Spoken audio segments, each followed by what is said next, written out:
Hello student, welcome to my channel Sarman lecturer. आज का ये वीडियो क्लास 10 साइंस के लिए सबसे ज्यादा इंपॉर्टेंट है। आज के इस वीडियो को लास्ट तक जरूर देखना। अगर आप साइंस पढ़ते हो तो आज आप लोगों का साइंस का टेस्ट है, ठीक है।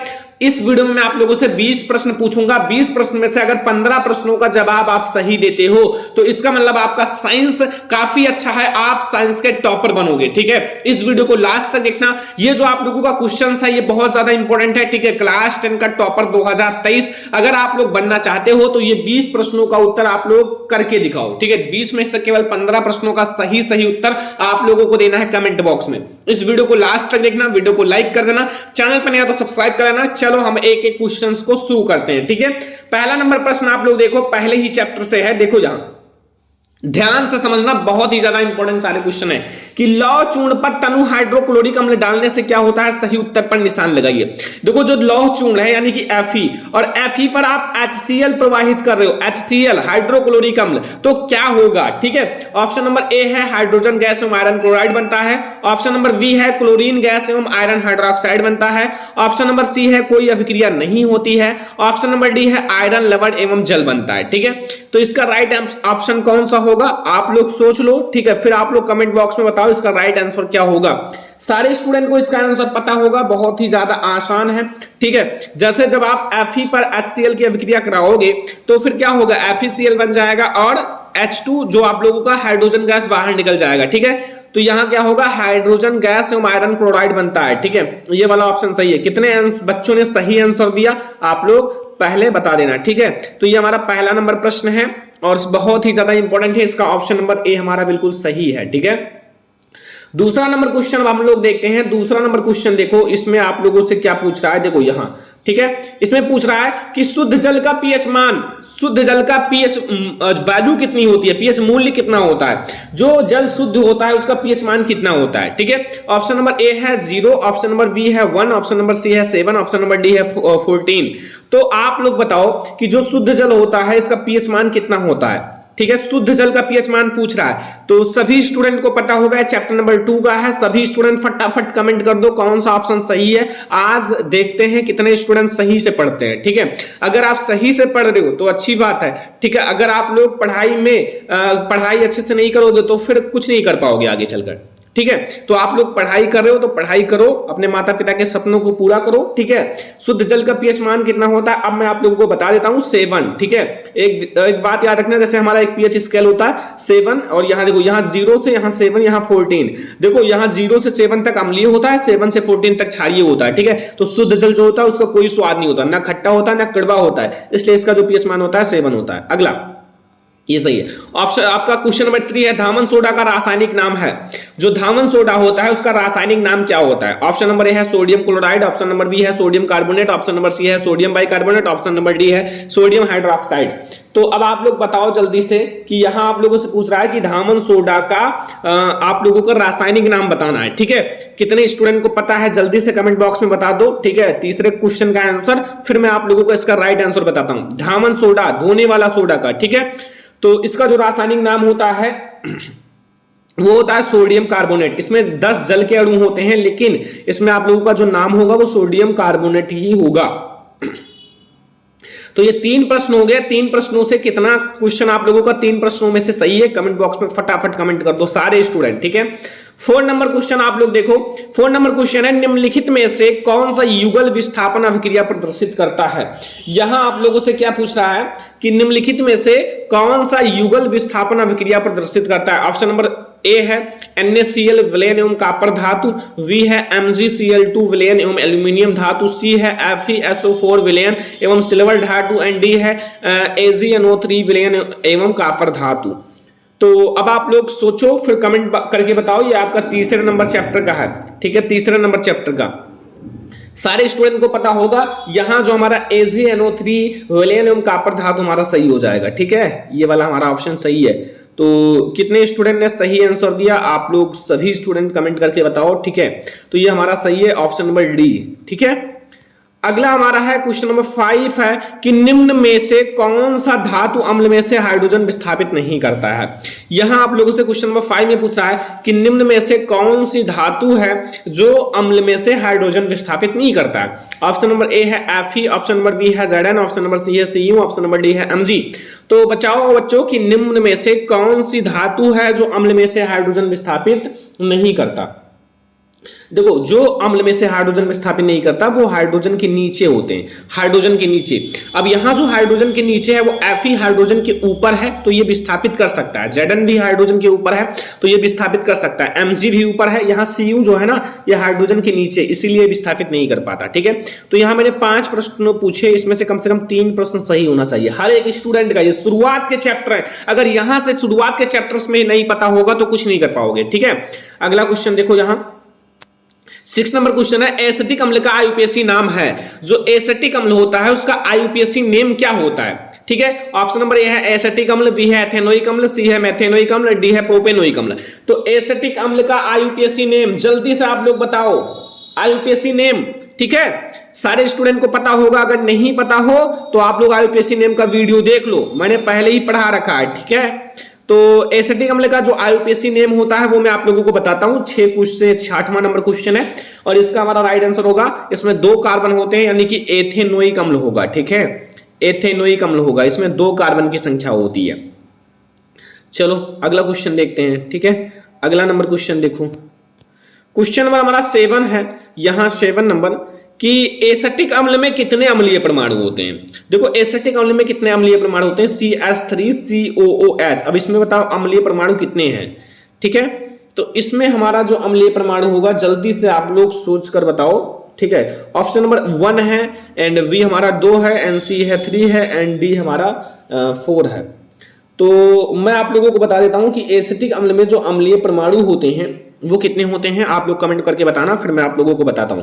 एसिटिक अम्ल में अम्लीय परमाणु की संख्या 1 होती है। कितनी होती है, 1 होती है। ठीक है, क्वेश्चन नंबर 8 देखो, क्वेश्चन नंबर 8 में पूछ रहा है कि एलाई विकर्ण संबंध दर्शाता है। एलाई विकर्ण जो है वो संबंध दर्शाता है। ठीक है, एलाई विकर्ण संबंध दर्शाता है। तो ऑप्शन नंबर ए है Na के साथ, V है K के साथ एंड C है एल्यूमिनियम के साथ, D है मैग्नीशियम के साथ। तो आप लोग क्वेश्चन नंबर 8 पे फोकस करो कि एलाई जो लिथियम है वो संबंध इन चारों में से किसके साथ दर्शाता है। तो ये जो है ना Mg के साथ दर्शाता है। किसके साथ, Mg के साथ, मैग्नीशियम के साथ दर्शाता है। एलाई जो है विकर्ण संबंध वो मैग्नीशियम के साथ दर्शाता है। ठीक है, समझ में आ गया। ये हमारा है क्वेश्चन नंबर 8। ठीक है स्टूडेंट, अब हमारा क्वेश्चन नंबर 9 है कि आप लोगों का निम्नलिखित में से अम्लीय ऑक्साइड है। ठीक है, इन चारों में से कौन सा अम्लीय ऑक्साइड है। यहां लिखा हुआ Al2 इस टाइप से Al2O3। ठीक है, एंड यहां K2O एंड MgO या P एंड 2O5। ठीक है, तो आप लोगों को बताना है कि इसमें से अम्लीय ऑक्साइड कौन सा है। अम्लीय ऑक्साइड बहुत ज्यादा आसान क्वेश्चन है और ये हमारा है क्वेश्चन नंबर 9। ठीक है, क्वेश्चन नंबर 9 में आपको ये बताना है कि निम्नलिखित में से अम्लीय ऑक्साइड है, तो इसमें हमारा राइट आंसर होगा P2O5।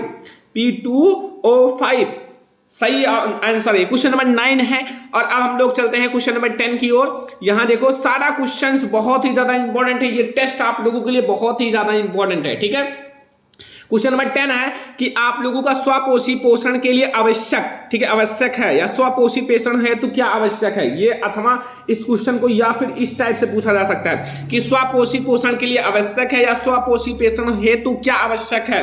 ऑप्शन नंबर 1 है कार्बन डाइऑक्साइड तथा जल, ऑप्शन नंबर बी है क्लोरोफिल, ऑप्शन नंबर सी है आप लोगों का सूर्य का प्रकाश, ऑप्शन नंबर डी है उपयुक्त में से सभी। तो अब आप लोग बताओ कौन सा सही है। ठीक है, तो इसमें हमारा राइट आंसर है, देखो अब आप लोग सोच समझकर बताओ, फिर मैं आप लोगों को इसका राइट आंसर बताता हूं। ठीक है, देखो बच्चों, स्वपोषी पोषण के लिए कार्बन डाइऑक्साइड तथा जल भी इंपॉर्टेंट है, क्लोरोफिल भी इंपॉर्टेंट है, सूर्य का प्रकाश भी इंपॉर्टेंट है, यानी कि उपयुक्त सभी हमारा, यानी कि हमारा डी वाला ऑप्शन सही है, उपयुक्त सभी। ठीक है, ये हमारा क्वेश्चन नंबर 10। अब हम लोग देखेंगे क्वेश्चन नंबर 11। क्वेश्चन नंबर 11 पर फोकस करो। लिखा हुआ हीमोग्लोबिन महत्वपूर्ण भूमिका निभाता है। जो हीमोग्लोबिन है वो महत्वपूर्ण भूमिका इन चारों में से किसमें निभाता है? ऑप्शन नंबर ए है उत्सर्जन में, बी है श्वसन में, सी है हमारे पास पाचन में, या डी है वृद्धि में। तो जल्दी से आप लोग कमेंट बॉक्स में इसका राइट आंसर बताओ, फिर मैं आप लोगों को इसका राइट आंसर बताता हूं। तो हीमोग्लोबिन जो है वो महत्वपूर्ण भूमिका श्वसन में निभाता है। किसमें? श्वसन में। ठीक है, अगला क्वेश्चन 12, पादप में जाइलम उत्तरदायी है। जो पेड़ पौधे होते हैं या पादप होते हैं उसमें जाइलम क्या करता है? जाइलम किसके लिए उत्तरदायी होता है? ऑप्शन नंबर ए है जल का वाहन, बी है भोजन का वाहन, सी है अमीनो अम्ल का वाहन, एंड डी है ऑक्सीजन का वाहन। जो पादप जो होता है, पेड़ पौधे जो होते हैं उसमें जो जाइलम होता है वो किसके लिए उत्तरदायी होता है? जाइलम यानी कि जल के लिए उत्तरदायी होता है। ठीक है, तो जाइलम जो होता है वो जल का वहन करता है। किसका वहन करता है? जल का वहन। ठीक है, जाइलम किसका वहन करता है? जल का वहन। ठीक है, क्वेश्चन नंबर 12 हो गया। कम से कम इसमें से 10 क्वेश्चन या 8 क्वेश्चन सही होना चाहिए। ठीक है, तब आप लोग अच्छे से पढ़ाई कर रहे हो। क्वेश्चन नंबर 13 देखते हैं अब हम लोग। क्वेश्चन नंबर 13 है या 13 है कि मनुष्य में जो वृक्क है एक तंत्र का भाग है जो संबंधित है। जो मनुष्य होता है, मनुष्य में जो वृक्क होता है यानी कि किडनी, वो एक तंत्र का भाग है जो इन चारों में से किससे संबंधित है? पोषण से, श्वसन से, उत्सर्जन से, परिवहन से। तो मनुष्य में जो वृक्क होता है ना, यानी कि मेन उत्सर्जी अंग, स्केलेटल सिस्टम का मेन है ये, उत्सर्जी अंग है। सबसे ज्यादा इंपॉर्टेंट उत्सर्जी अंग कौन सा है? वृक्क। ठीक है, तो जो वृक्क होता है वो हमारा उत्सर्जी अंग होता है, यानी कि उत्सर्जन से संबंधित है। जो हमारा वृक्क है, मनुष्य में जो वृक्क एक तंत्र का भाग है वो उत्सर्जन से संबंधित है। ये हमारा क्वेश्चन नंबर 13। क्वेश्चन नंबर 14 देखो, अलैंगिक जनन मुकुलन द्वारा होता है। जो अलैंगिक जनन है वो मुकुलन द्वारा होता है। ऑप्शन नंबर ए है अमीबा में, बी है ईस्ट में, सी है प्लाज्मोडियम में, डी है लेप्समेनिया में। तो बच्चों जो अलैंगिक जनन है इन चारों में से मुकुलन के द्वारा किसमें होता है? सारे स्टूडेंट को पता होगा अगर आपने मुकुलन पढ़ा होगा। मैंने पढ़ा रखा है सारे टॉपिक्स को, अगर आप नहीं पढ़ रहे हो आपकी गलती है, आप लोग मेहनत नहीं कर रहे हो, तो आप लोग अपने सपने को जो है ना वो पीछे छोड़ रहे हो। ठीक है, तो मेहनत करो। ठीक है, तो इसमें हमारा राइट आंसर जो होगा वो मैं आप लोगों को बता देता हूं, वो है ईस्ट में, कि अलैंगिक जनन जो होता है ना वो ईस्ट में होता है। अगला क्वेश्चन चलते हैं। अगला क्वेश्चन है 15 नंबर क्वेश्चन है कि परागकोश में होते हैं, जो परागकोश होते हैं उनके अंदर क्या होता है? परागकोश के अंदर ऑप्शन नंबर है वाहिदल, बी है अंडाशय, सी है अंडक, डी है परागकण। तो बच्चों आप लोग बताओ, ये बहुत ज्यादा इंपॉर्टेंट क्वेश्चन है। मैं लोगों को परागण का टॉपिक यानी कि पॉलिनेशन का टॉपिक जब मैं पढ़ा रहा था तो आप लोगों को पढ़ाया था कि जो परागकोश के अंदर होता है वो क्या होता है। तो आई होप कि आप लोगों को पता होगा और आप लोगों ने कमेंट कर दिया होगा। इसका राइट आंसर होगा परागकण। देखो जो परागकोश होता है उसके अंदर परागकण होता है जो एक नर जननांग है, और यही परागकण जो है पुष्प के मादा जननांग यानी कि वर्तिकाग्र पर जाता है, तो फिर इसमें फर्टिलाइजेशन होता है। ठीक है, अगला क्वेश्चन चलो। 16 नंबर क्वेश्चन है समजात अंगों का उदाहरण है। जो समजात अंग है उसका उदाहरण है। ऑप्शन नंबर ए है हमारा हाथ तथा कुत्ते का अग्रपाद, बी है हमारा दांत तथा हाथी के दांत, सी है आलू एवं घास के भूस्त्री, एंड डी है उपयुक्त सभी। बच्चों देखो, हमारा दांत और हाथी का दांत मान लो, तो ये एक समजात अंग है, दोनों एक जाति के हैं। हमारा हाथ कुत्ते का अग्रपाद, जैसे कुत्ते का अग्रपाद को हाथ ही माना जाता है कुत्ते का, तो इसलिए हमारा यहाँ उपयुक्त सभी हो जाएगा। सभी एक दूसरे से रिलेटेड हैं और ये हमारा सारे समजात अंग हैं। ठीक है, क्वेश्चन नंबर 16 हो गया। क्वेश्चन नंबर 17 अब आप लोग फोकस करो। विकासीय दृष्टिकोण से हमारी किससे समानता की गई है? बच्चों क्वेश्चन नंबर 17 है, सारे स्टूडेंट देख लो कितना पढ़े हो आप लोग आज तक। ठीक है, देखो विकासीय दृष्टिकोण से हमारी किससे समानता की गई है? ऑप्शन नंबर ए है चीन के विद्यार्थी से, बी है चिंपैंजी से, सी है मकड़ी से, एंड डी है जीवाणु से। तो विकासीय दृष्टिकोण से हमारी किससे समानता की गई है बच्चों? हमारी समानता जो है ना वो किया गया है चिंपैंजी से। किससे? चिंपैंजी से। ऑप्शन नंबर बी हमारा बिल्कुल सही है। विकासीय दृष्टिकोण से हमारी जो समानता है वो चिंपैंजी से किया गया। आपका क्वेश्चन नंबर 18 है। ठीक है, क्वेश्चन नंबर 18 पर फोकस कर लो सारे स्टूडेंट। लिखा हुआ है कि एक उत्तल दर्पण की फोकस दूरी 10 सेंटीमीटर, तो उसकी वक्रता त्रिज्या होगी। बच्चों आप लोगों ने पढ़ा होगा F बराबर R/2। ठीक है, और यहाँ हमारे फोकस दूरी दी हुई है, वक्रता त्रिज्या यानी कि इसको R बराबर 2F कर लो, 2F। ठीक है, तो 2F मतलब 2 गुना कर लो। F हमारा 10 है तो इसका 2 गुना 20 सेंटीमीटर प्लस में होगा, यह ध्यान रखना। ठीक है, समझ में आया? 20 सेंटीमीटर। अगला क्वेश्चन, क्वेश्चन नंबर 19। बहुत ज्यादा इंपॉर्टेंट क्वेश्चन है जितना मैं आप लोगों को बता रहा हूं, और 19 नंबर क्वेश्चन, इसमें कम से कम 14 क्वेश्चन सही होना चाहिए, ठीक है, इतना तो आप लोग पढ़े होंगे। किसी बिंब का वास्तविक तथा समान साइज का प्रतिबिंब प्राप्त करने के लिए बिंब को उत्तल लेंस के सामने कहां रखें? ऑप्शन नंबर ए है लेंस के मुख्य फोकस पर, बी है फोकस दूरी की दोगुनी पर, डी है सी है अनंत पर, या डी है लेंस के प्रकाशीय केंद्र तथा मुख्य फोकस के बीच में। तो देखो, वास्तविक तथा समान साइज का अगर प्रतिबिंब चाहिए तो वक्रता त्रिज्या जो होता है ना, ये बीच का है, और ये बीच में अगर वक्रता त्रिज्या पर रखोगे तो वक्रता त्रिज्या पर प्रतिबिंब भी बनेगा। जहां वस्तु आपने वक्रता त्रिज्या सी पर रखा तो प्रतिबिंब भी उसी पर बनेगा, और दोनों का साइज जो है ना बिल्कुल समान होगा। तो वो हमारा होगा फोकस दूरी की दोगुनी जो होती है ना, वक्रता त्रिज्या ही होती है। तो ये हमारा 19 नंबर क्वेश्चन है। देखो 20 नंबर क्वेश्चन और लास्ट क्वेश्चन, ठीक है, लास्ट क्वेश्चन है 20 नंबर। मैंने ज्यादा क्वेश्चंस नहीं लिया है कि बच्चे टेस्ट को अच्छे से दें। निम्नलिखित में से दिए गए माध्यमों में से प्रकाश की न्यूनतम मतलब प्रकाश की न्यूनतम होती है, ठीक है। तो यहाँ हमारा ऑप्शन है हीरा में, वी है केरोसिन में, सी है आपका कांच में, एंड डी है उपयुक्त सभी, ठीक है, ये हटा देना, ठीक है। तो फिर हमारा इसका राइट आंसर क्या होगा? इसका राइट आंसर होगा हीरा में। किसमें? हीरा में। तो ये हमारा 20 ऑब्जेक्टिव क्वेश्चंस थे और ये हमारा है टेस्ट साइंस का, ठीक है। अब इसमें से जितने बच्चे 15 क्वेश्चन का आंसर सही दिए हैं कमेंट कर दो नीचे फटाफट, और उन लोग अच्छे से तैयारी कर रहे हैं साइंस की, ठीक है। और हाँ, जितने बच्चों ने और भी ज्यादा क्वेश्चंस का आंसर दिया है उनकी और अच्छे से तैयारी चल रही है, लेकिन जितने लोग 10 से कम है, 10 से नीचे हैं, उनकी तैयारी बिल्कुल भी अच्छी नहीं चल रही है। उनकी तैयारी नहीं चल रही, वो फेल भी हो सकते हैं, क्योंकि ये सारे बहुत हार्ड क्वेश्चन नहीं है। जितना आप लोगों को मैंने बताया ये सारे बहुत ज्यादा इंपॉर्टेंट क्वेश्चन है। तो ये साइंस का टेस्ट था, 20 क्वेश्चन में से 15 का आंसर देना था। आई होप कि आप लोगों ने सभी ने दिया होगा। ये वीडियो पसंद आया हो लाइक कर देना, शेयर कर देना, अगर चैनल पर ना तो सब्सक्राइब कर लेना। चलो फिर मिलते हैं नेक्स्ट इंपॉर्टेंट वीडियो में, तब तक के लिए धन्यवाद।